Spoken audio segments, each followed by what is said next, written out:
చెప్పిన పరంగా ఆలోచించాలి. ఒకవేళ తీసుకుంటే మళ్ళీ రేపు వాళ్ళే చెప్తారు మా పిల్లలు తీసుకున్నారు, మేము మీ మీద ఒకటి ఫేవర్ చేసాము, మీకు సహాయం చేసాము, అది రకరకంగా అవుతాయి. సెకండ్, ఇల్లీగల్ కూడా జరుగుతున్నాయి మనకి. నంబర్స్ మనం ఎంతమంది పిల్లలకి ఎట్లాంటి ఇల్లీగల్ కూడా మనం పెడుతున్నాము. మీరు చూడండి, మా జిల్లాలోనే వాళ్ళు చెప్పినట్టుగా 4 ఇల్లీగల్ అడాప్ట్ మనం చేసాము. కానీ 11 మంది పిల్లలకి మేము పట్టుకున్నాము. ఇల్లీగల్ గా వాళ్ళే అమ్మేయడం టైంకి, సేల్ చేయడం టైంకి మేము పట్టుకున్నాము. సో ఈ టాపిక్ గురించి మాట్లాడటం చాలా అవసరం. బయట కూడా ఇప్పుడు ఇన్ఫర్మేషన్ వచ్చిన తర్వాత, ఫర్ ఎగ్జాంపుల్ నిర్మల్ గారు మా దగ్గరికి వచ్చారు.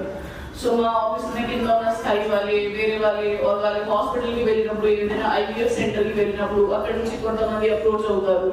నంబర్ తీసుకొని సరే ఇక్కడ ఫలానా చోట పాప పుట్టింది, బాబు పుట్టింది, మీకు కావాలా, 50,000 పడుతుంది, 1,00,000 పడుతుంది, 5 లక్షలు పడుతుంది, మీకు కావాలంటే అట్లాంటివి కూడా జరుగుతున్నాయి. ప్రాస్టిట్యూషన్ చేపిస్తారు, రకరకంగా ఉన్నాయి. సో దీని గురించి ఈ ప్రాసెస్ ఒకటే మొత్తం ఆలోచించి దేశ స్థాయిలో ఎస్టాబ్లిష్ చేయడం జరిగింది. సో దట్ పిల్లలకి కూడా సేఫ్ గా చూసుకొని కావాల్సిన పేరెంట్స్ దగ్గర పంపించడానికి మనం సిద్ధంగా ఉంటాం. సో దీంట్లో కొద్దిగా టైం పడుతుంది, కానీ అది అవసరం మనకి. పేరెంట్స్ కి ఎంత వెయిట్ చేసినాక, ఎంత ఎంక్వైరీ చేసినాక ఒక ఒక బాబు కానీ పాప కానీ వచ్చేస్తే అది కూడా మనకి చాలా సంతోషం. బట్ ప్రాసెస్ అందరికీ సేఫ్ గా ఉండాలి కాబట్టి వెరీ ఇంపార్టెంట్. సిమిలర్లీ ఇల్లీగల్ గా ఎక్కడైనా చేయకూడదు, ఆ మెసేజ్ కూడా ఇవ్వాలి. మనం through DMHO my request is మన డిస్ట్రిక్ట్ లో కూడా అన్ని హాస్పిటల్స్ కి you should circulate this poster. Illegal గా తీసుకోకూడదు, ఇల్లీగల్ గా సేల్ చేయకూడదు, సో దట్ అందరికీ ఐడియా ఉండాలి. ఇల్లీగల్ గా కూడా మనకి ఒక ప్రొసీజర్ ఉంటుంది. ఇల్లీగల్ గా తీసుకుంటే ఇప్పుడు చాలా మంది చెప్పారు 5 సంవత్సరం కానీ 4 సంవత్సరం తర్వాత యాక్చువల్ పేరెంట్స్ వచ్చినా తీసుకుంటే మీరు ఏం చేయలేకపోతారు. సరే మా పాప కానీ మా పిల్లలు కానీ మీకు ఏం హ్యాపీ ఉండదు అది ఆపడానికి. సో ఆ రకంగా భయంలో ఉన్న మొత్తం జీవితం వరకు ఎందుకు ఉండాలి, అది కొద్దిగా ఆలోచించాలి.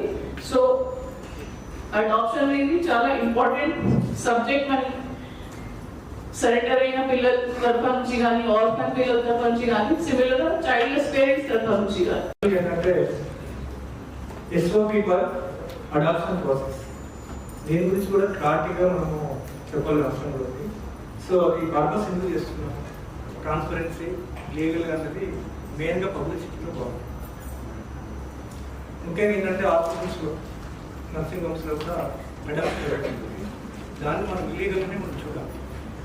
సో ఇల్లీగల్గా చూడాల్సిన అవసరం ఉంది. మెయిన్ ఏంటంటే పిల్లలు పుట్టిన తర్వాత హాస్పిటల్ ఇచ్చిపోతుంది, నర్సింగ్ హోమ్ కూడా పడేసిపోతున్నారు, కొంతమంది పెద్దలో వేస్తున్నారు. వీళ్ళకి తెలిసిన వెంటనే మనం ఏం చేస్తున్నామంటే మన ICS డిపార్ట్మెంట్ ద్వారా ఇన్ఫర్మేషన్ తీసుకొని మనం దాన్ని ఒక ప్రాసెస్లో చేస్తున్నాం. సో ద స్కోప్ కూడా మనం ప్రొడక్షన్ చేస్తున్నప్పుడు లీగల్ అథారిటీ అనేది చాలా ఇంపార్టెంట్. లీగల్నే పోవాలి. సో ఎంత లేడైనా కానీ లీగల్ పోతే ఏంటంటే అదర్ ఉండవు. ఈ చైల్డ్ కూడా మనము ఎవరైతే చేస్తున్నామో all test, screening of test, HIV కానీ, సికిల్ సెల్ కానీ, జెనెటిక్ డిజార్డర్స్ కానీ అక్కడ చూడాల్సిన అవసరం ఉంది. ఫర్టిలిటీ సెంటర్స్ నెంబర్ ఆఫ్ ఉంటున్నాయి, IVF ఉంటుంది అని అంటున్నారు. దాని గురించి చాలా డబ్బు ఖర్చు చేస్తున్నారు. అదొక పెయిన్ఫుల్ ప్రాసెస్. ఒక 10 సంవత్సరాలు 5 సంవత్సరాలు వెయిట్ చేస్తున్న కపుల్స్ కూడా ఉన్నారు. దాని బదులు మనకి మన జిల్లాలోనే పిల్లలు ఉన్నారు, తల్లిదండ్రులు లేని పిల్లలు ఉన్నారు. వాళ్ళకి ప్రతి బిడ్డకి కూడా ఒక కుటుంబం అన్నది అవసరం. సో ఆ చైల్డ్లెస్ కపుల్స్ ఎవరైతే ఉన్నారో ఈ కారా ద్వారా ప్రాపర్ వేలో మనం లీగల్గా అడాప్షన్ తీసుకుంటే ప్రతి బిడ్డకి కూడా ఒక కుటుంబాన్ని ఇచ్చిన వాళ్ళం అవుతాము. అండ్ అలాగే ఇది అడాప్షన్ ఒకటి. ఇంకొకటి ఫాస్టర్ కేర్ అని ఉంటుంది. ఇప్పుడు మనకి చైల్డ్ కేర్ ఇన్స్టిట్యూషన్స్లో కానీ పిల్లలు ఉంటారు, వాళ్ళకి ఒక కుటుంబాన్ని ఏర్పాటు చేయడానికి, ఎవరికైతే పిల్లలు లేరో ఇంట్రెస్టెడ్ ఉన్నారో పిల్లల్ని తీసుకోవడానికి యాజ్ పర్ కండిషన్స్ వాళ్ళు లాంగ్ టర్మ్ తీసుకోవచ్చు, షార్ట్ టర్మ్ తీసుకోవచ్చు అనమాట.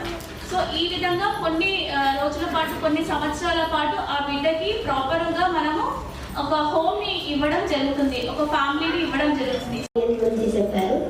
పిల్లలు కూడా చూపెట్టారు మనకి. ఏంటంటే ఏదైనా చట్టబద్ధంగా చేసుకుంటే మనకే యూజ్. ఇందాక మేడం గారు చెప్పినట్టు కొన్ని పెంచిన తర్వాత మామూలు వాళ్ళు వస్తే ఒక అమ్మకి ఎంత బాధో అందరికీ తెలుసు.